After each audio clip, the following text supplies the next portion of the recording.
Hello everyone, and this is Bhumika. Welcome to a new lecture of carbohydrate. Okay, तो आज अभी मैं एक लेक्चर अपलोड करूंगी, उसके बाद मैं कोशिश करूंगी एक जो इसका कुछ रिमेनिंग टॉपिक्स और रह गए हैं और वो रिमेनिंग टॉपिक्स भी आज ही मैं अपलोड कर दूं। ठीक है, तो उससे आज हमारा पूरा कार्बोहाइड्रेट कंप्लीट हो जाएगा। ठीक है, सो हमने लास्ट लेक्चर्स में हमने कहाँ तक कंप्लीट कर लिया है, हमने क्या क्या कंप्लीट कर लिया, एक बार हम रिकॉल कर लेते हैं। सबसे पहले हमने देखा था फर्स्ट लेक्चर में कार्बोहाइड्रेट, उसके डेफिनेशन हमने पढ़ा था, है ना। डेफिनेशन के बारे में हमने देखा, फिर उसके क्या क्या टाइप्स हैं, जैसे मोनोसेक्राइड्स, पॉलीसेक्राइड, ओलिगोसेक्राइड्स, ये हमने वहां पर क्लासिफाई किया था। उसके बाद हम मोनोसेक्राइड्स को हम इन डिटेल हम पढ़ रहे थे, है ना, वो हमने कंप्लीट किया था। उसके बाद फिर हमने क्या देखा था, एनांशियोमर्स देखा था, एपिमर्स देखा था। ठीक है, वो फर्स्ट लेक्चर में हमने कंप्लीट किया। सेकंड लेक्चर में हमने क्या क्या कंप्लीट किया, हमने फर्स्ट लेक्चर में लीनियर फॉर्म्स कंप्लीट किए थे, जितने भी एल्डिहाइड्स है, जितने भी शुगर, जितने कीटोन शुगर्स है, एल्डिहाइड शुगर्स है, उनके। सेकेंड लेक्चर में हमने साइक्लिक फॉर्म्स कंप्लीट किए, साइक्लिक फॉर्म कैसे बनता है, उसका फॉर्मेशन कैसे होता है, वो हमने देखा था, है ना। हेमी एसिटल और हेमी कीटल हमने जाना था। ठीक है, फिर हमने उसमें हेमी एसिटल और हेमी कीटल में एनोमर्स हमने देखे थे। ठीक है, और हमने क्या देखा था, हमने देखा था डेरिवेटिव्स ऑफ मोनोसेक्राइड्स, कि कौन कौन से डेरिवेटिव्स है जो मोनोसेक्राइड से बनते हैं। ठीक है, तो जो लोग भी ये लेक्चर्स नहीं देखे हैं, वो आप लोग पहले जाकर के प्रीवियस लेक्चर्स देख लीजिए। ठीक है, उसके बाद फिर आगे के लेक्चर्स कंटिन्यू करिए। आज आपकी 2 क्लास में ये पूरा कार्बोहाइड्रेट कंप्लीट हो जाएगा। लास्ट 2 क्लासेस आज मैं अपलोड कर दूंगी। ठीक है, सो हम आज का सेशन स्टार्ट करते हैं। सो आज हम स्टार्ट करेंगे यहाँ। अच्छा, इसमें ये आपका पाथफाइंडर का बुक है, इसमें कुछ कुछ पॉइंट मैंने ऐड किए हैं अपने नोट्स में, जो पाथफाइंडर की बुक में नहीं दिया है, बट ना एग्जाम में वो पूछा जाता है ना। मैंने मतलब जब मैं पीवाईक्यू प्रैक्टिस कर रही थी, तो मैंने देखा था उसमें कि कुछ कुछ ऐसे पॉइंट्स है जो पाथफाइंडर में मेंशन नहीं किए गए हैं। ठीक है, तो मैंने उसे ऐड कर दिया अपने नोट्स में। ओके, सो सबसे पहली चीज हम देखते हैं डाइसैकराइड्स एंड ग्लाइकोसिडिक बॉन्ड। ठीक है, तो सबसे पहले हम आज यहाँ से स्टार्ट करेंगे डाइसैकराइड्स एंड ग्लाइकोसिडिक बॉन्ड से। तो आज हमारा अभी इस लेक्चर में मैं आप लोगों को कंप्लीट कराऊंगी होमोपॉलीसैकराइड्स तक, और जो नेक्स्ट लेक्चर आएगा ना, नेक्स्ट लेक्चर में मैं हेट्रोपॉलीसैकराइड तक कंप्लीट कराऊंगी, हेट्रोपॉलीसैकराइड। और यहाँ तक ये रेड्यूसिंग और नॉन रेड्यूसिंग शुगर भी मैं इसी लेक्चर में कवर कर दूंगी। ठीक है, तो हमारा ये बस लास्ट इतना ही बचा हुआ है कार्बोहाइड्रेट में, फिर हमारा जो कार्बोहाइड्रेट चैप्टर है वो पूरा कंप्लीट हो जाएगा। ठीक है, फिर नेक्स्ट हम अगला यूनिट स्टार्ट करेंगे। ठीक है, तो देखते हैं reducing and non reducing sugars क्या होते हैं। सबसे पहले ये जान लो कि रिडक्शन और ऑक्सीडेशन क्या होता है ना। रिड्यूसिंग और नॉन रिड्यूसिंग को जानने से पहले हमें ये पता होना चाहिए कि रिडक्शन और ऑक्सीडेशन क्या है। ठीक है, तो किसी भी, जैसे कोई भी फिनोमेना होता है ना, जैसे ये जो फिनोमेना है ऑक्सीडेशन रिडक्शन का, ये हमेशा एक साथ चलते हैं। ठीक है, जब अगर ऑक्सीडेशन हो रहा है तो साथ में रिडक्शन भी होगा, रिडक्शन हो रहा है तो साथ में ऑक्सीडेशन भी होगा। ठीक है, तो ये एक कपल्ड रिएक्शन है। ठीक है, जो एक साथ चलते हैं साइमल्टेनियसली, जो एक साथ ही चलते हैं, तो इसलिए इसे हम कह देते हैं कपल्ड रिएक्शन। अब क्या होता है ऑक्सीडेशन और रिडक्शन, तो मान लो आपके पास एक कंपाउंड है ए। ठीक है, मान लो आपके पास एक कंपाउंड है ए। ठीक है, अब इस ए कंपाउंड के पास ना बहुत सारे प्रोटॉन्स, बहुत सारे इलेक्ट्रॉन्स प्रेजेंट है ना, प्लेंटी फुल ऑफ इलेक्ट्रॉन्स इसके पास प्रेजेंट है। और ये जो है अपने इलेक्ट्रॉन्स किसी दूसरे कंपाउंड को डोनेट कर सकता है। ठीक है, मैंने क्या कहा कि जो कंपाउंड ए है, ये जो कंपाउंड ए है ना, इसके पास आपके प्लेंटीफुल ऑफ इलेक्ट्रॉन्स है, इसके पास आपके प्लेंटीफुल ऑफ इलेक्ट्रॉन्स है। ठीक है, तो ये जो कंपाउंड है ये अपना इलेक्ट्रॉन डोनेट करता है दूसरे कंपाउंड को, जिससे उस इलेक्ट्रॉन की नीड है। तो एक दूसरा कंपाउंड है हमारे पास, कंपाउंड बी। ठीक है, इसके पास इलेक्ट्रॉन्स की कमी है, इसके पास प्रोटॉन्स की कमी है। तो ये जो कंपाउंड ए है वो अपना इलेक्ट्रॉन डोनेट करेगा। ठीक है, ये अपना इलेक्ट्रॉन डोनेट करेगा, और जो कंपाउंड बी है वो इलेक्ट्रॉन एक्सेप्ट कर लेगा, क्योंकि इसके पास इलेक्ट्रॉन नहीं है, इसको इलेक्ट्रॉन चाहिए, तो वो ए से इलेक्ट्रॉन्स ले लिया। ठीक है, तो अगर कोई भी कंपाउंड अपनी इलेक्ट्रॉन्स डोनेट करता है तो वहां पर वो क्या करेगा, वहां पर वो करता है ऑक्सीडेशन। मतलब इलेक्ट्रॉन्स अगर कोई कंपाउंड डोनेट कर रहा है तो उसे हम कह देते हैं उस कंपाउंड का क्या हो रहा है, ऑक्सीडेशन हो रहा है। ठीक है, अपने इलेक्ट्रॉन्स किसी और को देना, वो अपनी एनर्जी दे रहा है ना, अपना अपना कुछ इलेक्ट्रॉन्स किसी और को दे रहा है, तो वहां पर वो अपना ऑक्सीडेशन करा रहा है। इस चीज को याद रखना कि जब इलेक्ट्रॉन हम लूज करते हैं, इलेक्ट्रॉन जब कोई भी कंपाउंड अपना डोनेट करता है तो उसे हम कह देते हैं ऑक्सीडेशन, और जो कंपाउंड उस इलेक्ट्रॉन को एक्सेप्ट करता है उस कंपाउंड का क्या होता है, रिडक्शन। ठीक है, जैसे ये कंपाउंड जो है कंपाउंड ए, ये अपना इलेक्ट्रॉन डोनेट किया, ये इलेक्ट्रॉन डोनेट किया तो इसका हो गया ऑक्सीडेशन। अब ये जो इलेक्ट्रॉन जो डोनेट किया ये किसके पास गया, बी, बी जो कंपाउंड है वो एक्सेप्ट कर लिया, तो बी का क्या हो गया, रिडक्शन हो गया। ठीक है, अब इसमें एक और चीज याद रखना है कि ये जो कंपाउंड ए है ना, ये आपके कंपाउंड बी का रिडक्शन कर रहा है। ऐसे देखा जाए तो कंपाउंड ए उसका तो ऑक्सीडेशन हो रहा है, पर ये बी का क्या कर रहा है, ये बी को रिड्यूस कर रहा है ना, बी का रिडक्शन कर रहा है ये। तो अब इसके पास एक पावर है, मतलब इसके पास वो पावर है, उसके पास वो क्षमता है कि वो दूसरे को रिड्यूस कर सके, वो रिडक्शन किसी दूसरे कंपाउंड का कर सके। तो इसलिए ए कंपाउंड कंपाउंड ए के पास क्या होगा, रिडक्शनल पावर, क्योंकि ये कंपाउंड बी को रिड्यूस कर रहा है। ठीक है, और कंपाउंड बी जो है इसके पास होगा ऑक्सीडेशनल पावर। क्यों ऑक्सीडेशनल पावर हुआ, क्योंकि ये कंपाउंड ए को ऑक्सीडाइज किया। ठीक है, तो ये एक कंफ्यूजिंग टर्म है, बस इसको याद रखना कि कंपाउंड ए जो है, कंपाउंड ए अपने इलेक्ट्रॉन जब डोनेट करेगा तो उसका होगा ऑक्सीडेशन, पर उसके पास जो पावर होगी वो होगी रिडक्शनल पावर, क्योंकि वो दूसरे कंपाउंड को रिड्यूस करता है। और कंपाउंड बी जो है ये जब इलेक्ट्रॉन डोनेट कर रहा है तो इसका होगा रिडक्शन, पर इसके पास होगी ऑक्सीडेशन पावर, क्योंकि ये कंपाउंड ए को आपका ऑक्सीडाइज कर रही है। ठीक है, तो कंपाउंड ए ने अपने इलेक्ट्रॉन डोनेट किए, कंपाउंड बी ने उसे एक्सेप्ट किया, तो यहाँ पर कंपाउंड बी क्या हो गया, रिड्यूस हो गया। ठीक है, कंपाउंड बी रिड्यूस हो गया। अभी ये रिड्यूस हो गया, इसके पास प्लेंटीफुल इलेक्ट्रॉन्स आ गए। ठीक है, अब ये कंपाउंड ए जो है इसने अपने इलेक्ट्रॉन्स तो दे दिया, अब इसको भी तो इलेक्ट्रॉन्स की नीड है, तो अब ये बी जो है इलेक्ट्रॉन्स क्या करेगा, कंपाउंड ए को डोनेट करेगा। तो अब फिर यहाँ पर क्या होगा, कंपाउंड बी जब इलेक्ट्रॉन डोनेट करेगा तो उसका ऑक्सीडेशन हो जाएगा, ये ऑक्सीडाइज हो जाएगा, और जब ये इलेक्ट्रॉन जो कंपाउंड ए है वो एक्सेप्ट करेगा तो उसका हो जाएगा आपका रिडक्शन, उसका रिडक्शन हो जाएगा। ठीक है, तो ये प्रोसेस ऐसे ही साथ में चलता जाएगा। अगर, और इसे कपल्ड रिएक्शन हमने क्यों कहा, कपल्ड रिएक्शन इसलिए कहा क्योंकि जब कंपाउंड ए डोनेट करेगा इलेक्ट्रॉन को तो उसके इलेक्ट्रॉन को एक्सेप्ट करने वाला भी तो कोई कंपाउंड होना चाहिए ना। तो जब कंपाउंड ए अपना इलेक्ट्रॉन डोनेट कर रहा है, ऑक्सीडाइज हो रहा है, तो उस कंपाउंड को, उस इलेक्ट्रॉन को एक्सेप्ट करने वाला भी तो कोई कंपाउंड होना चाहिए। तो इसलिए ये जो प्रोसेस है ये एक कपल्ड रिएक्शन, एक साइमल्टेनियसली एक साथ चलता प्रोसेस है। ठीक है, अब हम इसमें बात करते हैं रिड्यूसिंग और नॉन रिड्यूसिंग शुगर्स की। ठीक है, रिडक्शन और ऑक्सीडेशन हमने समझ लिया, अब इसमें रिड्यूसिंग और नॉन रिड्यूसिंग शुगर्स क्या होते हैं। तो देखो, ऐसे शुगर्स जो डोनेट कर सकते हैं इलेक्ट्रॉन को, हमने भी बात की ऐसे कंपाउंड जो डोनेट करते हैं इलेक्ट्रॉन्स को। ठीक है, तो ऐसे शुगर जो डोनेट करते हैं इलेक्ट्रॉन्स को और रिड्यूस करते हैं किसी भी मॉलिक्यूल को, किसी सब्सटेंस को या किसी अदर शुगर को, उसे हम कहते हैं रिड्यूसिंग शुगर। यही चीज हमने यहाँ पर देखा कि ऐसे कोई कंपाउंड जो रिड्यूस कर रहे हैं या डोनेट कर रहे हैं अपने इलेक्ट्रॉन किसी दूसरे कंपाउंड को, ठीक है, तो वहां पर उसका क्या हो जाता है, ऑक्सीडेशन। वैसे ही यहाँ पर इस शुगर का हो जाता है ऑक्सीडेशन जब ये अपने इलेक्ट्रॉन्स डोनेट कर देगा और दूसरे को वो रिड्यूस कर देता है ना, जिसे वो देगा उसे वो रिड्यूस कर देगा। तो sugar that can donate electron and can reduce the substances or molecule is called reducing sugar. ठीक है,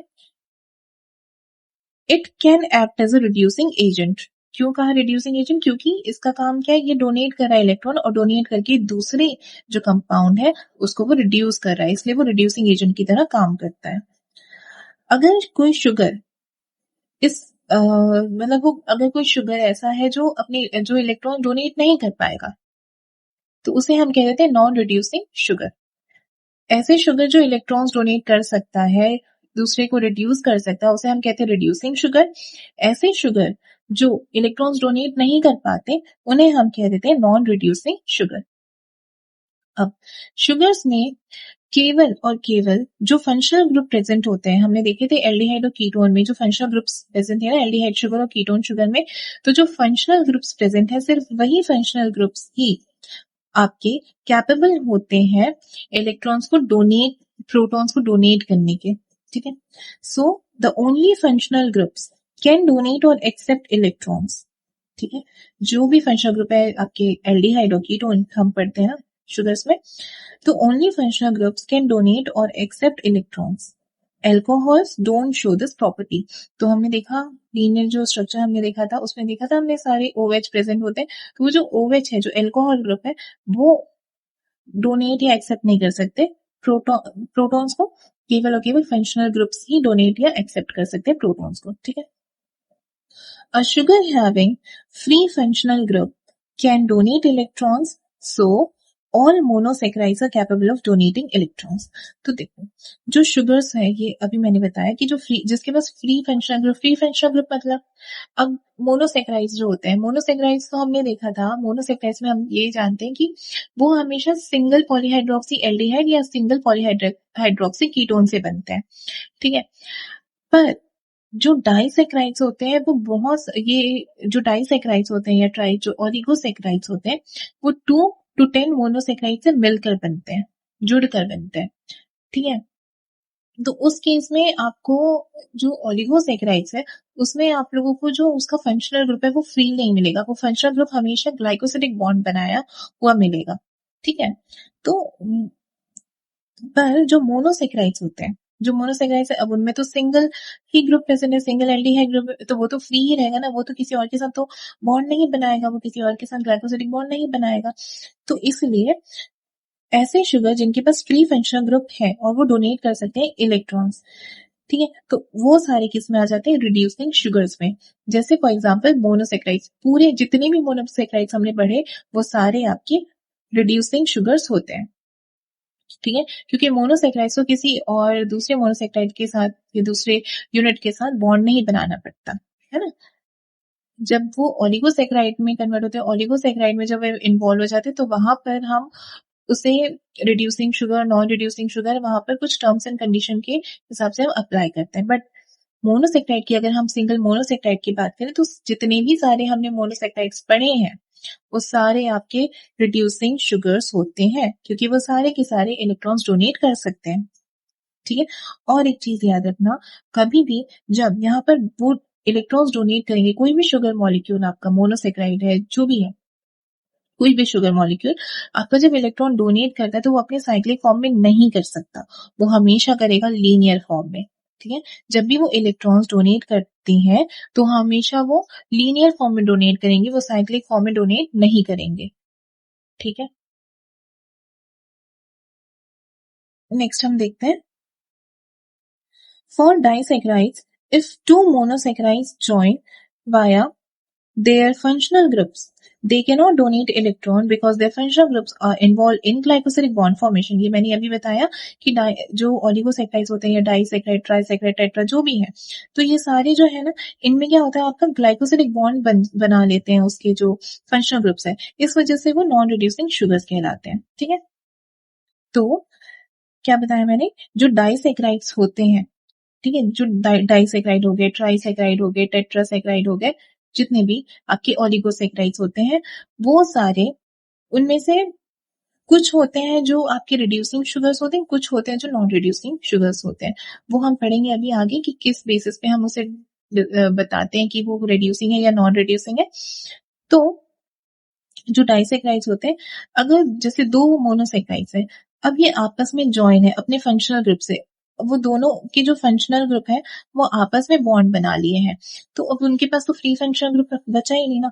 फ्री फंक्शनल ग्रुप अगर नहीं बचा तो वो इलेक्ट्रॉन्स कहाँ से डोनेट करेंगे, तो इस वजह से उनकी जो फंक्शनल ग्रुप है वो क्योंकि ग्लाइकोसिलिक बॉन्ड का फॉर्मेशन कर लेते हैं, इस वजह से वो नॉन रिड्यूसिंग शुगर्स में आते हैं।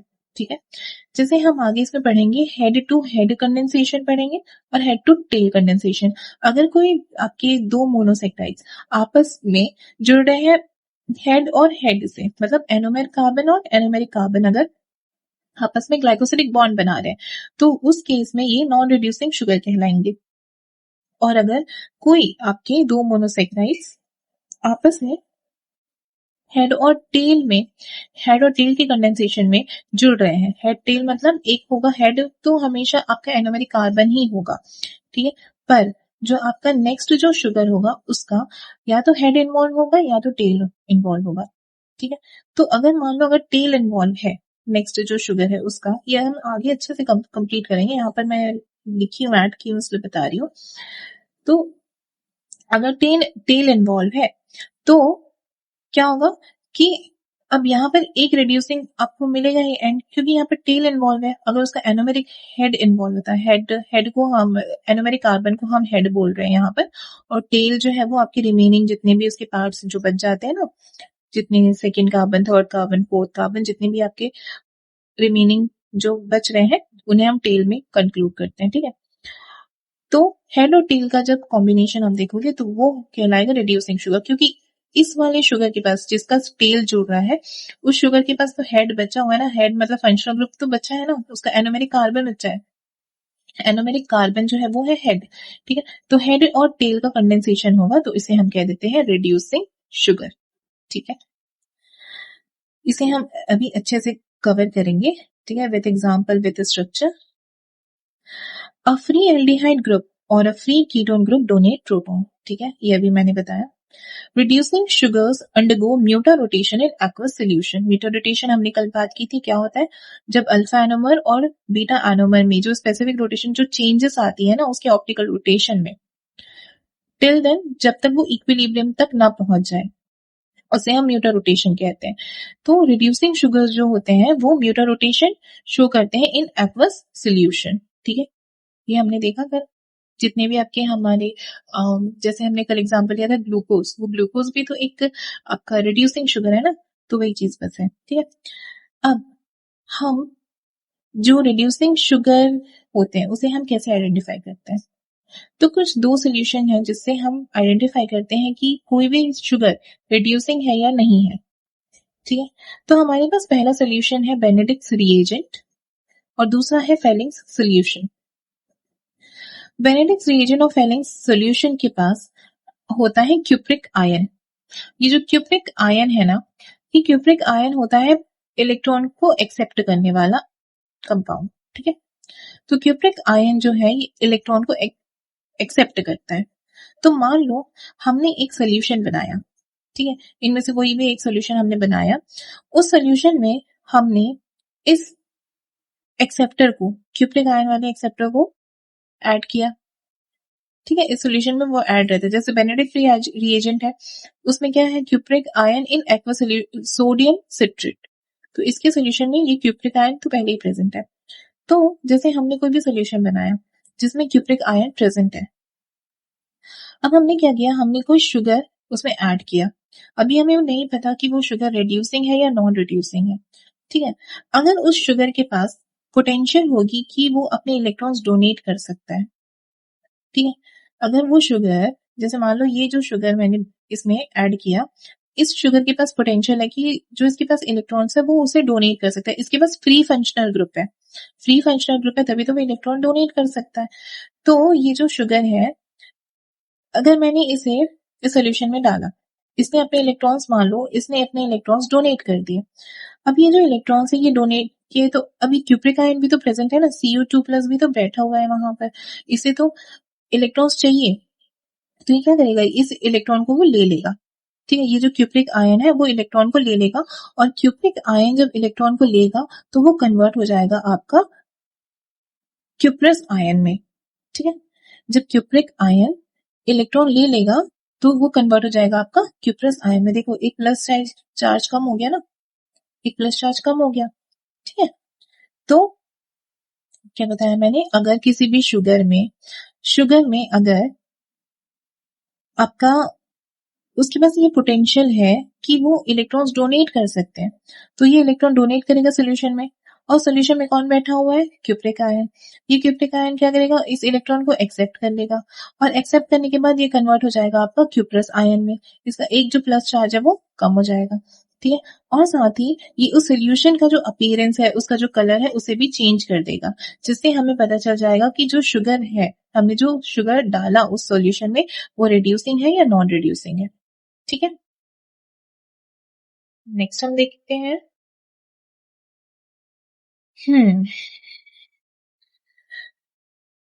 reducing sugars can be oxidized, example by cupric ion, and have a free anomeric carbon, ठीक है। ये चीज हमने पीछे देखा एग्जाम्पल के फॉर्म में।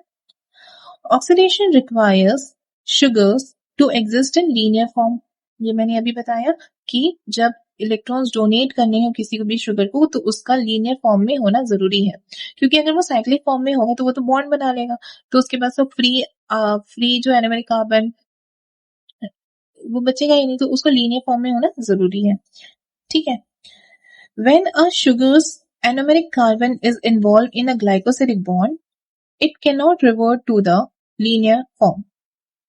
अगर शुगर का एनोमेरिक कार्बन ग्लाइकोसिडिक बॉन्ड में इन्वॉल्व हो जाता है ना, अभी अभी हम इतनी देर से तो यही देख रहे हैं ना कि जो शुगर है, अगर ये दो शुगर जैसे डाइसैकाराइड है, उसमें अगर जो दो शुगर्स है वो आपस में ग्लाइकोसिडिक बॉन्ड से अपने हेड टू हेड कॉम्बिनेशन कर लिया, एनोमेरिक कार्बन उसके इन्वॉल्व हो गए, उसके फंक्शनल ग्रुप जो फ्री फंक्शनल ग्रुप थे वो आपस में ग्लाइकोसिडिक बॉन्ड बना ली, तो उनके पास फंक्शनल ग्रुप नहीं बचा। फंक्शनल ग्रुप नहीं बचा तो वो इलेक्ट्रॉन डोनेट कैसे करेंगे, इलेक्ट्रॉन डोनेट नहीं करेंगे, तो वो नॉन रिड्यूसिंग शुगर्स कहलाते हैं, ठीक है। अब हम आ जाते हैं मेन जो हम बात कर रहे थे, डाइसैकाराइड और ग्लाइकोसिडिक बॉन्ड की, ठीक है। बहुत इजी है, बस इसमें ना आप लोगों को ग्लाइकोसिडिक बॉन्ड्स याद करना है, और जो डाइसैकाराइड जो बना है ना वो किन मोनोसैकाराइड यूनिट से बना है, किन मोनोमर यूनिट से बना है, बस उसे याद रखना और कुछ नहीं है। रिड्यूसिंग है नॉन रिड्यूसिंग ये याद रखना है बस, ठीक है। तो हम स्टार्ट करते हैं डाइसैकाराइड्स एंड ग्लाइकोसिडिक बॉन्ड। सबसे पहली चीज है इसमें ओलिगोसैकाराइड। ओलिगोसैकाराइड क्या होता है, हमने देखा जिसमें 2 से 10 मोनोसैकाराइड्स इन्वॉल्व होते हैं, ठीक है, उसे हम कह देते हैं आपका ओलिगोसैकाराइड। So 2 to 10 monosaccharides join via glycosidic bond. अब मैंने ये चीज भी बताया था कि शुगर जहां भी इन्वॉल्व हो गया, शुगर किसी के साथ भी अटैच हो, किसी के साथ भी बॉन्ड बनाए, वो हमेशा ग्लाइकोसिडिक बॉन्ड ही बनाएगा, चाहे वो प्रोटीन के साथ बनाए, ठीक है, चाहे वो आपके लिपिड के साथ बनाए, जिसके साथ भी बनाए, हमेशा जो शुगर है वो आपका ग्लाइकोसिडिक बॉन्ड ही बनाता है, ठीक है। अब जो शुगर है, जैसे हम बात करते हैं डाइसैकाराइड की, है ना, हम यहाँ पर डाइसैकाराइड की बात करें, तो 2 से 10 मोनोसैकाराइड जो है, या 2 मोनोसैकाराइड जब ज्वाइन होते हैं तो डाइसैकाराइड बनते हैं, सबको पता है, ठीक है। तो ग्लाइकोसिडिक बॉन्ड का फॉर्मेशन कैसे होगा, मान लो ये जो है, ये पहला शुगर मान लेते हैं हम, पहला हमने कोई शुगर रख दिया, और ये हम मान लेते हैं दूसरा शुगर। अब डाइसैकाराइड तो 2 शुगर के बीच में ही बनेगा ना, डाई मतलब नाम में पता चला, डाई का मतलब 2, डाई का मतलब 2 होता है ना, नाम में ही पता है, डाइसैकाराइड डाई का मतलब होता है 2, ठीक है। तो यहाँ पर हम 2 मोनोसैकाराइड को इन्वॉल्व करेंगे, 2 मोनोसैकाराइड के बीच में ग्लाइकोसिडिक बॉन्ड का फॉर्मेशन होगा। तो मान लो ये कोई पहला शुगर है और ये है दूसरा शुगर, ठीक है। इस पहले शुगर के पास हमने कल एनोमेरिक कार्बन देखा है, क्या होता है एनोमेरिक कार्बन, ये देखो, जो आपका जो नया कैरियर सेंटर बनता है, जो आपका कार्बोनिल कार्बन होता है ना, ये जब आपकी साइक्लिक फॉर्म में आ जाता है तो इसे हम कह देते हैं एनोमेरिक कार्बन। ये जो एनोमेरिक कार्बन है, ठीक है, इस एनोमेरिक कार्बन से ही ग्लाइकोसिडिक बॉन्ड का फॉर्मेशन होगा। तो मान लो कोई पहला शुगर है ग्लूकोज, ठीक है, मान लो मैंने ले लिया ग्लूकोज, ठीक है। तो जो ग्लूकोज शुगर है, इसका जो एनोमेरिक पोजीशन है, ये एनोमेरिक पोजीशन, ये बॉन्ड बना रहा है दूसरे शुगर के साथ। दूसरा शुगर हमने, वो भी मान लो हमने ग्लूकोज ही रख दिया, ठीक है, वो भी हमने ग्लूकोज ही ले लिया, सेम भी हो सकते हैं या डिफरेंट शुगर्स भी हो सकते हैं, आगे हम पढ़ेंगे अभी, कैसे होते हैं फॉर्मेशन, ठीक है।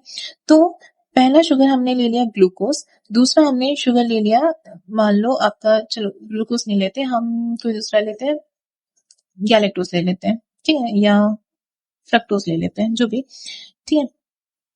तो यहाँ पर हमने पहला शुगर रखा, यहाँ पर दूसरा शुगर रखा।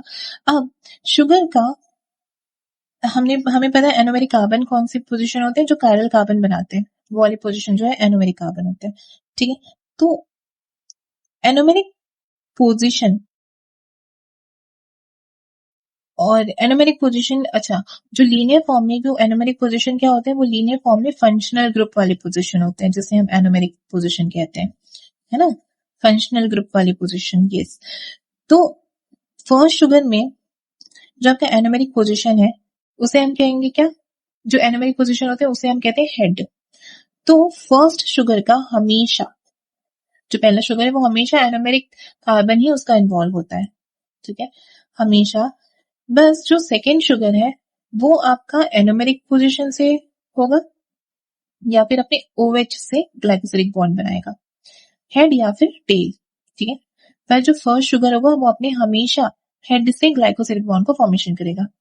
इसका हेड एनोमेरिक पोजीशन, जो फर्स्ट शुगर है उसका हेड, और जो सेकेंड शुगर है इसका हेड या फिर इसका टेल, ये दोनों ग्लाइकोसिलिक बॉन्ड का फॉर्मेशन करेंगे।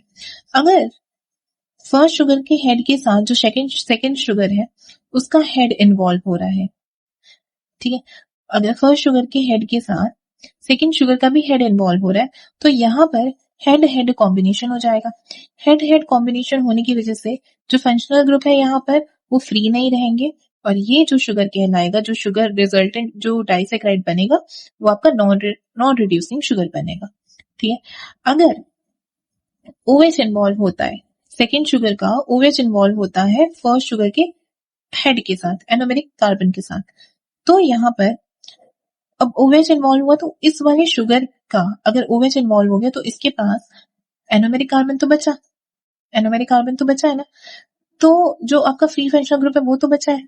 फ्री फंक्शनल ग्रुप अगर बचा है तो ये क्या कहलाएगा, रिड्यूसिंग शुगर कहलाएगा, क्योंकि इसके पास एक फंक्शनल ग्रुप तो अभी भी है ना, और वो एक फंक्शनल ग्रुप जो है वो भी डोनेट कर सकता है इलेक्ट्रॉन, तो वो इसलिए वजह से जो भी रिजल्टेंट डाइसैकाराइड आएगा वो आपका क्या कहलाएगा, वो आपका रिड्यूसिंग शुगर कहलाएगा, ठीक है। अब हमेशा जो फर्स्ट शुगर है उसका एनोमेरिक पोजीशन ही जुड़ेगा, ठीक है, बनाए कहाँ करेगा, सेकेंड शुगर में, उसका हेड जुड़ेगा या फिर टेल जुड़ेगा, कभी भी आपको टेल टेल कॉम्बिनेशन नहीं मिलेगा, हमेशा हेड हेड मिलेगा या फिर हेड और टेल मिलेगा, ठीक है। तो देखो हेड हेड कॉम्बिनेशन से नॉन रिड्यूसिंग शुगर बन रहा है, क्योंकि यहाँ पर दोनों में फंक्शनल ग्रुप इन्वॉल्व हो गए हैं तो इनके पास फ्री फंक्शनल ग्रुप नहीं बचा। हेड और टेल कॉम्बिनेशन में रिड्यूसिंग शुगर बन रहे क्योंकि इसके पास फ्री फंक्शनल ग्रुप है जो प्रोटॉन्स को डोनेट कर सकते हैं, ठीक है। Disaccharides are the simplest and most common oligosaccharides. तो जो डाइसैकाराइड्स होते हैं वो क्या होते हैं, सिंपलेस्ट होते हैं और मोस्ट कॉमन ओलिगोसैकाराइड होते हैं, ठीक है। A disaccharide consisting of two monosaccharide joined by an O-glycosidic bond. तो जो डाइसैकाराइड है वो जो दो मोनोसैकाराइड से बनते हैं वो किससे, कौन से बॉन्ड से जुड़ेंगे, ओ ग्लाइकोसिडिक बॉन्ड से जुड़ते हैं, ठीक है। हमने देखा था कि ग्लाइकोसिडिक बॉन्ड आपके किसके बेसिस पे डिसाइड होते हैं कि वो कौन से एटम के साथ जुड़ रहे हैं। अगर वहां पर O एटम इन्वॉल्व है तो O ग्लाइकोसिडिक बॉन्ड, अगर N एटम इन्वॉल्व है तो N ग्लाइकोसिडिक बॉन्ड, अगर C एटम इन्वॉल्व है तो C ग्लाइकोसिडिक बॉन्ड। तो वैसे ही यहाँ पर जो डाइसैकाराइड है वो जुड़ते हैं, दो मोनोसैकाराइड में जुड़ते हैं बाय O ग्लाइकोसिडिक बॉन्ड, ठीक है। ये बॉन्ड कहाँ बनता है, hydroxyl group of one sugar react with the anomeric carbon of the another sugar. मैंने बताया अभी। अब ये जो हाइड्रोक्सिल ग्रुप है आपका, ये हाइड्रोक्सिल ग्रुप टेल का भी हो सकता है और हेड का भी हो सकता है। टेल और हेड का मतलब एनोमेरिक कार्बन का भी हो सकता है या फिर उसकी कोई अदर पोजीशन का भी हो सकता है, वो OH, ठीक है। सो ये बॉन्ड कहाँ बन रहा है, ग्लाइकोसिडिक बॉन्ड का फॉर्मेशन कहाँ हो रहा है, हमने बोला O ग्लाइकोसिडिक बॉन्ड, तो O तो इन्वॉल्व होगा ना, इसका O एटम जो है वो इन्वॉल्व है, O एटम इन्वॉल्व है ना, इसलिए हमने O ग्लाइकोसिडिक बॉन्ड कहा इसे। तो जो बॉन्ड बनता है वो बनता है a hydroxyl group of one sugar, एक शुगर का जो OH ग्रुप प्रेजेंट है उसका O atom with the anomeric carbon of another sugar. ठीक है, जैसे यहाँ पर देखो माल्टोज का फॉर्मेशन कैसे होगा। देखो माल्टोज क्या होते हैं, माल्टोज आपके होते हैं फ्रूट शुगर्स। ठीक है, माल्टोज होते हैं फ्रूट शुगर्स। तो माल्टोज एक प्रकार का डाइसेक्राइड है। ठीक है, डाइसेक्राइड का पहला एग्जांपल हम देख रहे हैं माल्टोज। तो माल्टोज क्या है, डाइसेक्राइड है। जो किससे बनता है, इसके मोनोमेरिक यूनिट क्या है, इसके मोनोसेक्राइड यूनिट क्या है, इसके मोनोसेक्राइड यूनिट है alpha glucose plus alpha glucose. ठीक है, मतलब ये दो ग्लूकोज से मिलकर आपका क्या बनता है, माल्टोज बनता है। ठीक है, और यहाँ पर क्या होता है, हेड टू टेल कॉम्बिनेशन। ठीक, अब अभी मैंने बताया हेड टू टेल कॉम्बिनेशन होगा तो वो क्या होगा, reducing sugar. Head to head combination होगा तो वो क्या होगा, नॉन रिड्यूसिंग शुगर। तो यहाँ पर क्या हो रहा है, हेड टू टेल कॉम्बिनेशन हो रहा है। कैसे होगा देखो, बुक की फिगर से देखो। ये है माल्टोज। ठीक है, ये है आपका ग्लूकोज, अल्फा ग्लूकोज, ये दूसरा अल्फा ग्लूकोज, ये फर्स्ट शुगर, ये है सेकेंड शुगर। ठीक है, तो फर्स्ट शुगर का ये है एनोमेरिक कार्बन। ठीक है, और इसका ये है एनोमेरिक कार्बन। ठीक है, तो क्या होता है कि इसका जो फर्स्ट कार्बन C1 मतलब जो एनोमेरिक कार्बन है, ये बॉन्ड बनाता है जो नेक्स्ट ग्लूकोज है, जो सेकेंड ग्लूकोज है, उसके फोर्थ कार्बन के साथ। ठीक है, मतलब ये इसका टेल पोजीशन हो गया।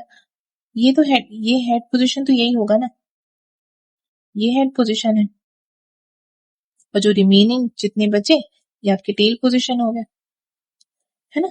तो इसका जो हेड पोजीशन है, फर्स्ट जो कार्बन है, जो एनोमेरिक कार्बन है, वो बॉन्ड बनाता है फोर्थ कार्बन से, फोर्थ कार्बन से बॉन्ड बनाता है। ठीक है, तो और साथ में ये वाटर रिलीज करता है। ये कंडेंसेशन रिएक्शन है जहां पर ये वाटर रिलीज करता है। ठीक है, तो यहाँ पे ये देखो बॉन्ड बन गया। इसका जो है OH और इसका H, ये इन्वॉल्व हो जाता है, इसका H और इसका OH, ये H2O के फॉर्म में रिलीज हो गया, और यहाँ पर आपका ग्लाइकोसिलिक बॉन्ड का फॉर्मेशन हो गया। तो कौन कौन से आपके पोजीशन इन्वॉल्व हुए, इसका फर्स्ट पोजीशन इन्वॉल्व हुआ और इसका आपका फोर्थ पोजीशन इन्वॉल्व हुआ। तो हम इसको नाम कैसे देंगे, इस ग्लाइकोसिलिक बॉन्ड को कैसे नाम देते हैं, फर्स्ट पोजीशन इन्वॉल्व हो रहा है, फोर्थ पोजीशन इन्वॉल्व हो रहा है। ठीक है, और कौन सा आपका ग्लूकोज है, अल्फा ग्लूकोज, जो डायरेक्टली अल्फा ग्लूकोज है दोनों। बट हम केवल इस अल्फा ग्लूकोज को क्यों लिए, अल्फा वन, हमने ऐसा क्यों नहीं लिखा कि अल्फा 1 2 1 2 4 अल्फा, ऐसा हमने क्यों नहीं लिखा, क्योंकि जो फर्स्ट जो आपका एनोमेरिक कार्बन है, ये डायरेक्टली इन्वॉल्व हो रहा है ना, डायरेक्टली बॉन्ड बना रहा है। इसका तो आपका फोर्थ वाला पोजीशन बॉन्ड बना रहा है, यहाँ पर आपका एनोमेरिक कार्बन इन्वॉल्व नहीं हो रहा है, ये फ्री है ना, तो इसका कोई लेना देना नहीं है इससे। तो इस वजह से हमने इसका नाम ऐसे लिखा, अल्फा 1 4 ग्लाइकोसिलिक बॉन्ड। ठीक है, अल्फा 1 4 ग्लाइकोसिलिक बॉन्ड, क्योंकि यहाँ पर आपका एनोमेरिक कार्बन जो है ये डायरेक्टली इन्वॉल्व नहीं हो रहा है सेकेंड ग्लूकोज के साथ, सेकेंड ग्लूकोज से। ठीक है, ये भी अल्फा ग्लूकोज है, ये भी अल्फा ग्लूकोज है, बट इस ग्लूकोज का बस आपका एनोमेरिक कार्बन इन्वॉल्व हो रहा है, इसका तो टेल पोजीशन इन्वॉल्व हो रहा है, इसलिए हम इसे नाम दे देते हैं अल्फा 1 4 ग्लाइकोसिलिक बॉन्ड। ठीक है, तो ये हमारा फॉर्मेशन हो गया माल्टोज का। यहाँ पर कौन सा आपको देखने को मिल रहा है, हेड टू टेल कॉम्बिनेशन। कौन सा कॉम्बिनेशन मिल रहा है, हेड टू टेल कॉम्बिनेशन। इस वजह से ये क्या हो जाएगा, रिड्यूसिंग शुगर होगा। माल्टोज क्या होते हैं, रिड्यूसिंग शुगर्स होते हैं। ठीक है, नेक्स्ट हम बात करते हैं, इन maltose 2 molecules of glucose are linked by alpha 1 4 glycosidic bond। Maltose में जो 2 मॉलिक्यूल्स होते हैं ग्लूकोज के, वो लिंक्ड होते हैं बाय अल्फा 1 4 ग्लाइकोसिलिक बॉन्ड। अभी ये हमने देखा, the glycosidic bond form between C1 of one glucose residue and the hydroxyl oxygen atom on C4 of other H2O is eliminated during this process। हमने अभी देखा कि H2O एलिमिनेट होता है, कंडेंसेशन रिएक्शन होता है, और C1 जो है एनोमेरिक कार्बन इन्वॉल्व होता है बॉन्ड के फॉर्मेशन में, और जो आपका C4 है वो अदर जो ग्लूकोज है उसका इन्वॉल्व होता है। The configuration of anomeric carbon atom participating in this glycosidic bond formation is alpha। हमने देखा अल्फा ग्लूकोज था। ठीक है, ये कब प्रोड्यूस होता है, maltose, maltose produce during digestion of starch, digestion of starch and found in germinating grains. ठीक है, अब हम बात करेंगे लैक्टोज फॉर्मेशन की, कि फॉर्मेशन ऑफ लैक्टोज कैसे हो रहा है।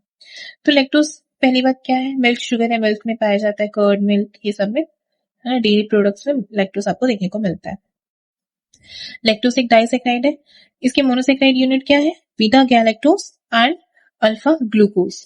ठीक है, इसको इसी ऑर्डर में याद रखना, इसको ऊपर नीचे मत करना, जैसे लिखा है वैसे ही याद करना, beta galactose plus alpha glucose. ठीक है, सो लैक्टोज का जो फॉर्मेशन है वो कैसे हो रहा है, बीटा गैलेक्टोज और अल्फा ग्लूकोज। यहाँ पर हेड टू टेल कॉम्बिनेशन, यहाँ पर भी हेड टू टेल कॉम्बिनेशन होगा, हेड टू टेल कॉम्बिनेशन होगा तो रेड्यूसिंग शुगर हो जाएगा। ठीक है, इसका भी डायग्राम देख लेते हैं, स्ट्रक्चर देख लेते हैं। ये है लैक्टोज,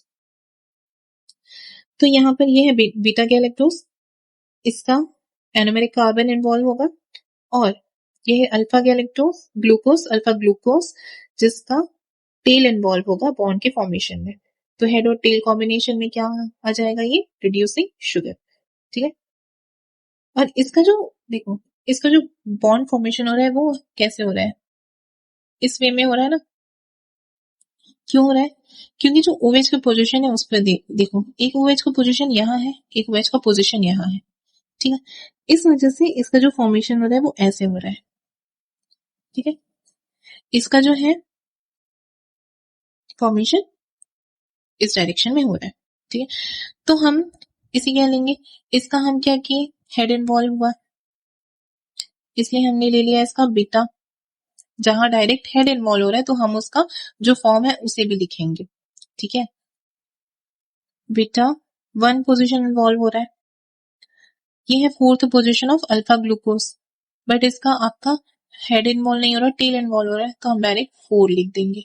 ठीक है, तो इसका ग्लाइकोसिडिक बॉन्ड का क्या नाम आ गया, beta 1,4 glucose, glycosidic bond, sorry, beta 1,4 glycosidic bond. ठीक है, माल्टोज में क्या था, अल्फा 1,4 ग्लाइकोसिडिक बॉन्ड, लैक्टोज में क्या है, बीटा 1,4 ग्लाइकोसिडिक बॉन्ड। ठीक है, नेक्स्ट हम बात करेंगे लैक्टोज के बाद सुक्रोज की।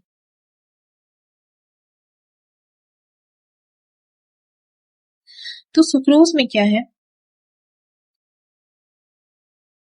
देखो, सुक्रोज को हम क्या कहते हैं, कॉमन नेम उसका क्या आता है, टेबल शुगर, जो हम सबके घर में चीनी देखते हैं ना, वो आपका सुक्रोज है।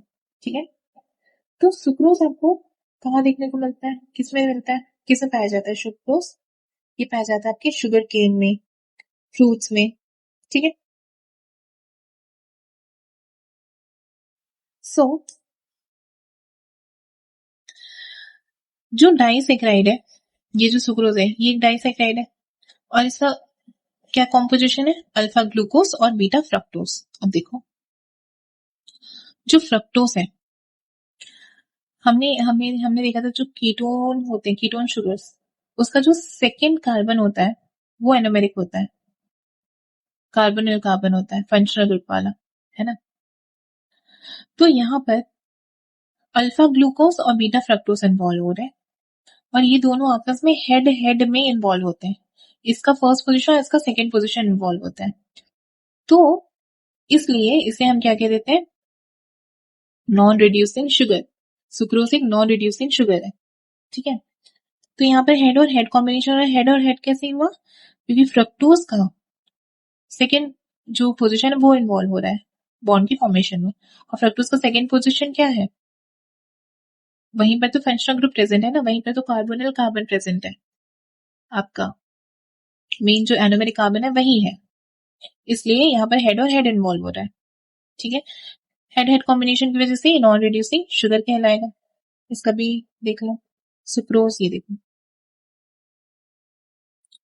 ये है अल्फा ग्लूकोज। ठीक है, इस अल्फा ग्लूकोज का इन्वॉल्व हुआ एनोमेरिक कार्बन, यह बीटा फ्रुक्टोज, बीटा फ्रक्टोज का सेकेंड पोजीशन इन्वॉल्व हो रहा है, और ये सेकेंड पोजीशन बीटा में क्या होता है, ये भी एनोमेरिक कार्बन होता है फ्रक्टोज में। ठीक है, तो ये दोनों ग्लाइकोसिलिक बॉन्ड का फॉर्मेशन कर रहे हैं, H2 एलिमिनेट हुआ, ये ग्लाइकोसिलिक बॉन्ड का फॉर्मेशन हो गया।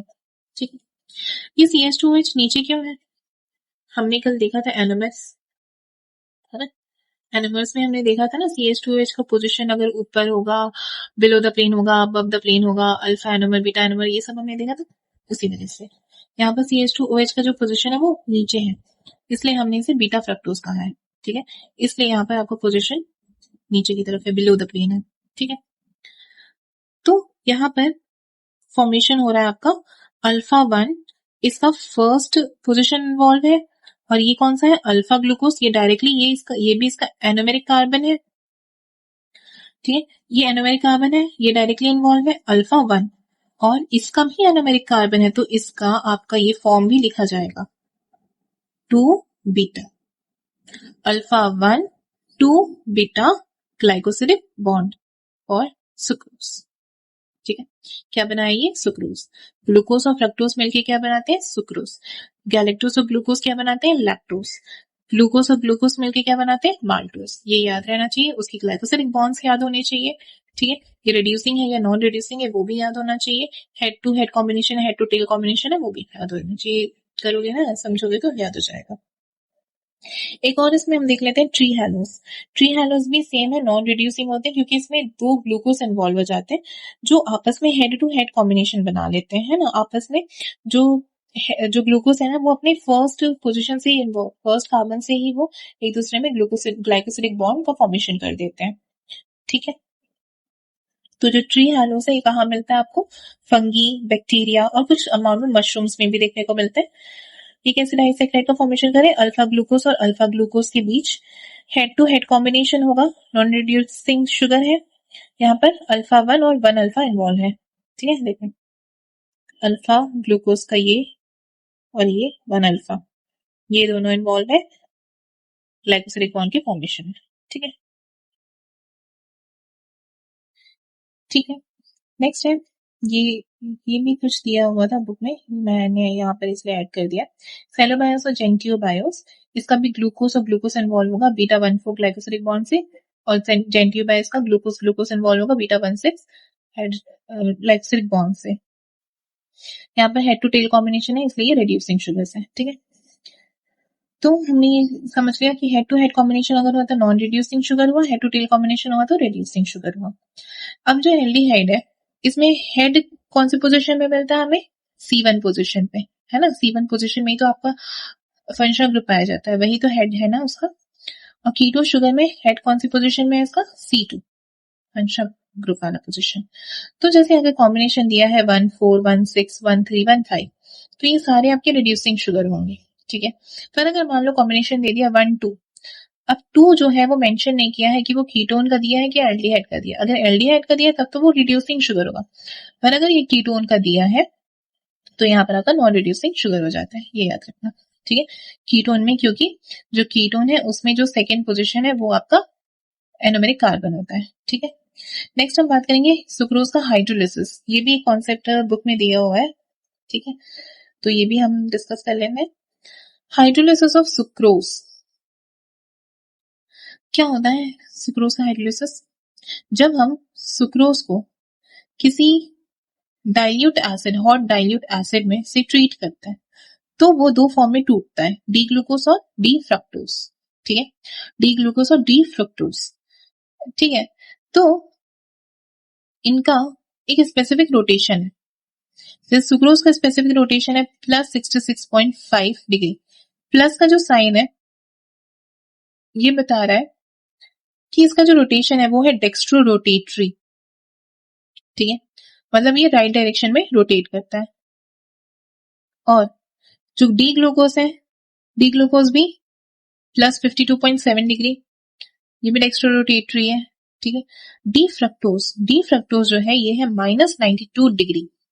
तो डी फ्रक्टोज जो है ना ये ज्यादा स्पेसिफिक रोटेशन शो करता है देन डी ग्लूकोज, है ना, इससे ज्यादा है ना, -92 डिग्री में है, तो ये ज्यादा है ना इसका वैल्यू, तो इसलिए ये लीवो रोटेटरी में आता है, क्योंकि ये माइनस में है और ये एक लीवो रोटेटरी है। ठीक है,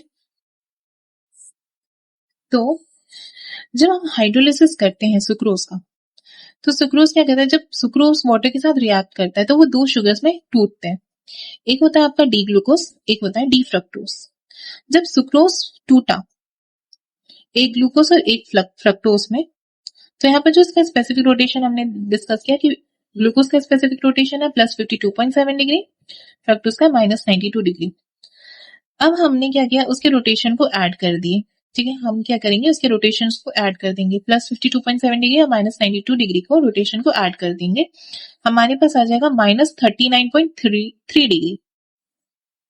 सो जो फाइनल मिक्सचर है वो क्या बना, अभी जो फाइनल जो उसका वैल्यू आया ये तो नेगेटिव आ गया ना, तो फाइनल मिक्सचर क्या बना, वो बना negative, left rotation, laevo rotatory. ठीक है, सो हाइड्रोलिसिस के पहले जो रोटेशन था सुक्रोज का वो क्या था, +66.5 डिग्री, और हाइड्रोलिसिस के बाद जो रोटेशन था सुक्रोज का वो क्या बना, -39.3 डिग्री। तो जो डायरेक्शन ऑफ रोटेशन है वो कैसे चेंज हुआ, प्लस से माइनस में चेंज हो गया है ना। तो इस चेंज को ही हम क्या कह देते हैं, इन्वर्जन ऑफ सुक्रोज। क्या कहते हैं, इन्वर्जन ऑफ सुक्रोज। पहले वो प्लस में था, अब वो माइनस में चला गया, तो इन्वर्जन हो गया ना, इन्वर्जन ऑफ सुक्रोज कहते हैं। और जो मिक्सचर ग्लूकोज और फ्रक्टोज जो मिक्सचर है ना, वो हाइड्रोलिसिस के बाद जो मिक्सचर मिलते हैं सुक्रोज के, उसे हम कहते हैं इन्वर्ट शुगर। क्या कहते हैं, इन्वर्ट शुगर। ठीक है, नेक्स्ट हम बात करेंगे हायर ओलिगोसैकेराइड्स की। हमने अभी डाइसैकेराइड देखा जो सिंपलेस्ट ओलिगोसैकेराइड था, अब हम देखेंगे हायर ओलिगोसैकेराइड। हायर ओलिगोसैकेराइड कैसे बनेंगे, 3 मोनोसैकेराइड, 4 मोनोसैकेराइड, 5 मोनोसैकेराइड ऐसे बनेंगे। तो सबसे पहले हायर ओलिगोसैकेराइड में हम सबसे पहले बात करते हैं रेफिनोज की। रेफिनोज एक ट्राइसैकेराइड है जो 3 मोनोसैकेराइड से मिलकर बना है। ठीक है, इसमें हम कौन कौन से मोनोसैकेराइड इन्वॉल्व है, गैलेक्टोज, ग्लूकोज और फ्रक्टोज। ठीक है, गैलेक्टोज, ग्लूकोज और फ्रक्टोज। तो जो आपका गैलेक्टोज और ग्लूकोज है वो कौन से बॉन्ड से, ग्लाइकोसिलिक बॉन्ड से इन्वॉल्व है, अल्फा 1,6 ग्लाइकोसिलिक बॉन्ड, अल्फा 1,6 ग्लाइकोसिलिक बॉन्ड। यहाँ पर इसका हेड और टेल इन्वॉल्व है, हेड टेल कॉम्बिनेशन। अब इसका जो टेल है ग्लूकोज और फ्रक्टोज, अभी ये ग्लूकोज जो है फ्रक्टोज के साथ भी तो बनाएगा ना, तो गैलेक्टोज, ग्लूकोज, ग्लूकोज और फ्रक्टोज, ग्लूकोज और फ्रक्टोज इन्वॉल्व है अल्फा 1,2 बीटा ग्लाइकोसिलिक बॉन्ड, इसका हेड और हेड इन्वॉल्व हो गया। अब तो आपके पास अब हेड टेल हेड हेड, तो यहाँ पर आपके पास कहीं पर भी फ्री एनोमेरिक कार्बन नहीं बचा है ना, ये आपस में ऐसे जुड़े हुए हैं ना, गैलेक्टोज जुड़ा है ग्लूकोज से, ग्लूकोज जुड़ा है फ्रक्टोज से, तो इसके इस तरफ यही था, गैलेक्टोज का फर्स्ट वाला एनोमेरिक कार्बन इन्वॉल्व हो गया, फ्रक्टोज का भी फर्स्ट जो एनोमेरिक कार्बन है, सेकेंड एनोमेरिक कार्बन है वो इन्वॉल्व हो गया, तो इनके पास आपका फ्री फ्रेंचर ग्रुप नहीं बचा, तो इसलिए ये नॉन रिड्यूसिंग शुगर होंगी। तो रेफिनोज क्या होते हैं, रेफिनोज होते हैं ट्राइसैकेराइड, 3 मोनोसैकेराइड से बनते हैं, गैलेक्टोज, ग्लूकोज और फ्रक्टोज। ठीक है, नेक्स्ट देखते हैं। एक चीज याद रखना कि जो प्लांट्स होते हैं है ना, जो प्लांट्स होते हैं जब उनमें ट्रांसपोर्ट होता है ना शुगर का, तो वो होता है नॉन रिड्यूसिंग शुगर्स का ट्रांसपोर्ट। ठीक है, नॉन रिड्यूसिंग फॉर्म में शुगर्स का ट्रांसपोर्ट होता है। पर जो हम ह्यूमंस है या एनिमल्स है, इनमें जो ब्लड ग्लूकोज, जो ब्लड शुगर्स होते हैं ना, वो ट्रांसपोर्ट होते हैं आपके रिड्यूसिंग फॉर्म में। ठीक है, ये चीज याद रखना। तो अभी हम क्या करें, नॉन रिड्यूसिंग शुगर्स का के बारे में हम पढ़ रहे हैं ना। हमने रेफिनोज देख लिया जो क्या था, ट्राइसैकेराइड था। अब हम देखते हैं स्टेकाइड्स, ये बहुत इजी है, देखना अभी कैसे इजी होगा। देखते हैं, हमने रेफिनोज में क्या देखा था, गैलेक्टोज, ग्लूकोज और फ्रक्टोज का बनता है ना। अब स्टेकाइड्स में क्या करना है आपको, एक और गैलेक्टोज ऐड कर देना है। ये स्ट्रक्चर तो पहले से सेम ही है, गैलेक्टोज, ग्लूकोज और फ्रक्टोज। स्टेकाइड्स में क्या किया हमने, एक और गैलेक्टोज ऐड कर दिया, ये टेट्रासैकेराइड बन गया। सेम बॉन्ड रखा, अल्फा 1,6 ग्लाइकोसिलिक बॉन्ड, गैलेक्टोज ग्लूकोज के बीच में भी अल्फा 1,6 ग्लाइकोसिलिक बॉन्ड था जो सेम था, ग्लूकोज फ्रक्टोज के बीच में अल्फा 1,2 बीटा ग्लाइकोसिलिक बॉन्ड, ये बॉन्ड तो सेम ही है। हमने गैलेक्टोज गैलेक्टोज जोड़ा तो फिर यहाँ पर अल्फा 1,6 ग्लाइकोसिलिक बॉन्ड रख दिया, तो एक गैलेक्टोज हमने बढ़ा दिया, तो ये क्या बन गया, स्टेकायोज टेट्रासैकेराइड, ये भी नॉन रिड्यूसिंग शुगर है। अगर बेस्कोज में भी हम वैसे ही करेंगे, ये एक पेंटासैकेराइड है, यहाँ पर भी हम एक गैलेक्टोज को बढ़ा देंगे, यही चीज लिखा है 1-अल्फा-D गैलेक्टोपाइरोनोस, मतलब ये गैलेक्टोज ही है। ठीक है, यहाँ पर भी हमने एक गैलेक्टोज बढ़ा दिया। ठीक है, तो ये भी क्या हो गया, ये हो गया पेंटासैकेराइड। ये स्टेकायोज मतलब ये वाला जो स्ट्रक्चर है ये ऑलरेडी 4 इसमें मेंबर्स हैं ही, 4 मोनोसेक्राइड्स ऑलरेडी प्रेजेंट है, हमने एक और मोनोसेक्राइड दे दिया गैलेक्टोज, तो ये पेंटासेक्राइड बन गए। ये भी नॉन रिड्यूसिंग शुगर है। ठीक है, तो जो रिड्यूसिंग शुगर्स होते हैं ना, जैसे हमने रिड्यूसिंग शुगर्स की बात की, मोनोसेक्राइड जितने भी है वो सारे आपके प्लांट्स में ट्रांसलोकेट नहीं करते, ट्रांसलोकेशन उनका नहीं होता। ठीक है, तो नॉन रिड्यूसिंग शुगर जैसे स्टेकायोज, सुक्रोज, रेफिनोज, वर्बेस्कोस, ये सारे जो है यही आपके ट्रांसलोकेशन करवाते हैं। और साथ में शुगर एल्कोहल, मैनिटोल जिसे हम कहते हैं, उसका भी ट्रांसलोकेशन होता है प्लांट्स में। ठीक है, ये याद रखना। तो यही चीज है, ये भी हमने देखा। ग्लूकोज और फ्रक्टोज इन्वॉल्व है तो हम इसे कह देंगे क्या, सुक्रोज। गैलेक्टोज, ग्लूकोज और फ्रक्टोज इन्वॉल्व है तो हम क्या कह देंगे इसे, raffinose. Galactose glucose fructose stachyose, 3 galactose involve है, वर्बेस्कोस। ठीक है, नेक्स्ट हम बात करेंगे पॉलीसेक्राइड्स की। पॉलीसेक्राइड्स को हम ग्लाइकेन्स भी कहते हैं, पॉलीसेक्राइड्स को हम ग्लाइकेन्स भी कहते हैं। ठीक है, ये ग्लाइकेन्स हम पॉलीसेक्राइड्स को हम 2 पार्ट में क्लासिफाई करते हैं। पहला है on the basis of their function, उनकी फंक्शन के बेसिस पे हम उसे क्लासिफाई करते हैं। पहला होता है स्ट्रक्चरल पॉलीसेक्राइड, दूसरा होता है स्टोरेज पॉलीसेक्राइड। स्ट्रक्चरल पॉलीसेक्राइड की मैं बात करूं, स्ट्रक्चरल पॉलीसेक्राइड क्या करता है, मैकेनिकल स्टेबिलिटी प्रोवाइड करता है सेल्स, ऑर्गन्स और ऑर्गेनिज्म पे। स्टोरेज पॉलीसेक्राइड जो है ये कार्बोहाइड्रेट की तरह सर्व करता है ना, स्टोरेज फॉर्म में। और एक होता है classified on the basis of their composition, एक होता है होमोपॉलीसेक्राइड, एक होता है हेट्रोपॉलीसेक्राइड। होमोपॉलीसेक्राइड हम तब कहेंगे जब केवल एक सिंगल टाइप का मोनोमेरिक यूनिट इन्वॉल्व है। हेट्रोपॉलीसेक्राइड हम तब कहेंगे जब 2 या 2 से अधिक डिफरेंट काइंड के मोनोमेरिक यूनिट्स इन्वॉल्व है। ठीक है,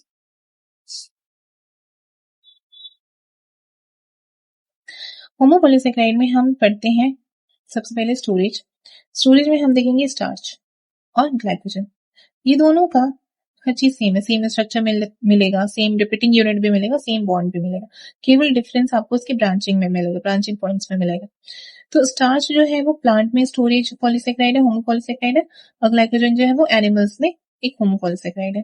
ठीक है, इसका जो रिपीटिंग यूनिट होता है वो क्या होता है, ग्लूकोज। अब ये जो है ये 2 कंपोनेंट से मिलकर बनते हैं, एक होते हैं एमाइलोस, एक होते हैं एमाइलोपैक्टिन। अमाइलोस जो है वो क्या है, लीनियर अरेंजमेंट है ग्लूकोज यूनिट्स का। यहाँ पर बॉन्ड प्रेजेंट होता है अल्फा 1,4 ग्लाइकोसिलिक बॉन्ड।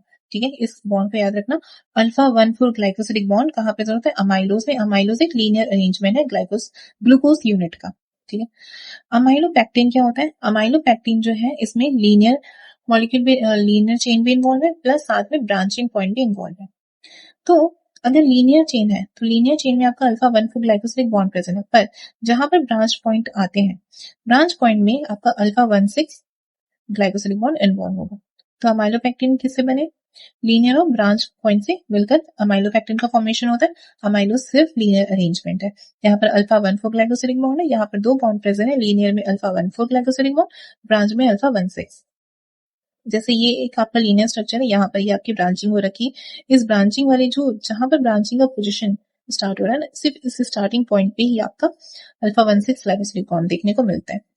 स्टार्च और ग्लाइकोजन में सिर्फ डिफरेंस क्या है, स्टार्च जो है आपका स्टोरेज फॉर्म होता है प्लांट्स में, ग्लाइकोजन जो है स्टोरेज फॉर्म होता है एनिमल्स में।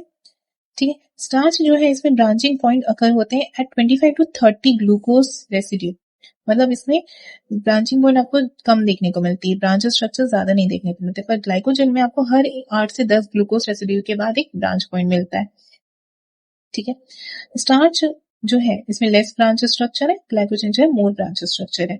ठीक, ये है अमाइलोस और अमाइलोपैक्टिन। ये देखो अमाइलोस का ये जो ये यहाँ पर ब्रांच पॉइंट है, ब्रांच पॉइंट में अल्फा 1,6 ग्लाइकोसिलिक बॉन्ड इन्वॉल्व हो गया, और बीच में जितने भी लीनियर स्ट्रक्चर है, लीनियर फॉर्म है, इसमें अल्फा 1,4 ग्लाइकोसिलिक बॉन्ड इन्वॉल्व है। ठीक है, नेक्स्ट ये नोट पॉइंट है, आयोडीन टेस्ट हम कब करते हैं, स्टार्च को आइडेंटिफाई करने के लिए हम आयोडीन टेस्ट करते हैं। आयोडीन का सोल्यूशन कैसे बनाते हैं, हम एलिमेंटल आयोडीन के साथ साथ पोटेशियम आयोडीन के साथ। ठीक है, इसे हम H2 या फिर अल्कोहल में डिसॉल्व करते हैं। ठीक है। पोटेशियम आयोडीन को हम क्यों यूज करते हैं, क्योंकि जो आयोडीन है ना वो सॉल्युबल नहीं होता वाटर में, तो जो पोटेशियम आयोडाइड को हम मिलाते हैं तो ये एक ट्राई आयोडाइड आयन कॉम्प्लेक्स बनाता है, ट्राई आयोडाइड आयन कॉम्प्लेक्स बनाता है, और ये इंटरेक्ट करते हैं हेलिकल स्ट्रक्चर के साथ, जो अमाइडोज है ना उसके हेलिकल स्ट्रक्चर के साथ ये इंटरेक्ट करते हैं, और इसमें आयोडीन मॉलिक्यूल क्या होते हैं, ये हेलिकल स्ट्रक्चर में ट्रैप हो जाते हैं विद इन द स्ट्रक्चर और प्रोड्यूस करते हैं ब्लू ब्लैक कलर। ठीक है, आयोडीन का जो कलर हम देखते हैं ना ब्लू ब्लैक कलर, जब हम टेस्ट करते हैं तो वैसे ही आता है। नेक्स्ट हम बात करेंगे स्ट्रक्चरल पॉलीसेक्टाइड की, जो है सेल्यूलोज और काइटिन। सेल्यूलोज आपका प्लांट में प्रेजेंट होता है, ठीक है। इसमें क्या याद रखना है कि ये होता है लीनियर, ये होते हैं अनब्रांच्ड होमोपॉलीसेकेराइड। इसमें जो आपका मोनोमर यूनिट है यहाँ पर भी डी ग्लूकोज प्रेजेंट है वाया ग्लाइकोसिडिक बॉन्ड, कौन सा है, बीटा 1,4 ग्लाइकोसिडिक बॉन्ड। सेल्यूलोज को ह्यूमंस डाइजेस्ट नहीं कर सकते, ठीक है, क्योंकि ह्यूमन के पास वो एंजाइम सिस्टम ही नहीं प्रेजेंट, ह्यूमंस के पास सेल्यूलेज एंजाइम नहीं प्रेजेंट होता। सेल्यूलेज ही तो बीटा 1,4 जो उसका ग्लाइकोसिडिक बॉन्ड है सेल्यूलोज को उसको ब्रेक करता है, तो हमारे पास वो एंजाइम नहीं प्रेजेंट होता, ठीक है। Cellulase enzyme break beta 1,4 glycosidic bond of cellulose. अब हम जो टर्माइट्स देखते हो ना, दीमक, वो दीमक देखे हो पेड़ पे लग जाते हैं, है ना, जो सूखी लकड़ियां होती है उस पे लग जाते हैं उसे, और उसे वो डाइजेस्ट कर लेते हैं। कैसे करते हैं, टर्माइट्स के पास ना उनके इंटेस्टाइन में एक सिम्बायोटिक एसोसिएशन में एक बैक्टीरिया प्रेजेंट होता है, ट्राइकोनेम्फा। ये ट्राइकोनेम्फा जो है ये सेल्यूलेज एंजाइम को सीक्रेट करता है, और ये जो सेल्यूलेज एंजाइम है ये हाइड्रोलाइज कर देता है बीटा 1,4 लिंकेजेस को, ठीक है। इसलिए आपके टर्माइट्स में ये पॉसिबल होता है कि वो डाइजेस्ट कर लेते हैं सेल्यूलोज को, ठीक है। साथ ही में वुड रॉट फंगी या बैक्टीरिया में भी आपके सेल्यूलेज एंजाइम पाए जाते हैं। लास्ट है काइटिन। काइटिन आपको देखने को मिलता है फंगी के सेल वॉल में, सबको पता है, और साथ में ये आपको इंसेक्ट और आर्थ्रोपोड्स और क्रस्टेशियंस की एक्सोस्केलेटन में भी देखने को मिलता है, ठीक है। ये भी लीनियर होमोपॉलीसेकेराइड यूनिट है, किसका बना है, इसका जो मोनोसेकेराइड यूनिट है ये है एन एसिटाइल डी ग्लूकोसामाइन, ना हमने कल देखा था sugar derivative N acetyl D glucosamine, ठीक है। ये ज्वाइन होता है बीटा 1,4 ग्लाइकोसिडिक बॉन्ड से, ये भी देखो काइटिन में भी बीटा 1,4 ग्लाइकोसिडिक बॉन्ड है, सेल्यूलोज में भी बीटा 1,4 ग्लाइकोसिडिक बॉन्ड है, तो इसको तो आप कॉमनली ऐसे ही याद रखोगे, दोनों में बीटा 1,4 ग्लाइकोसिडिक बॉन्ड है, ठीक है।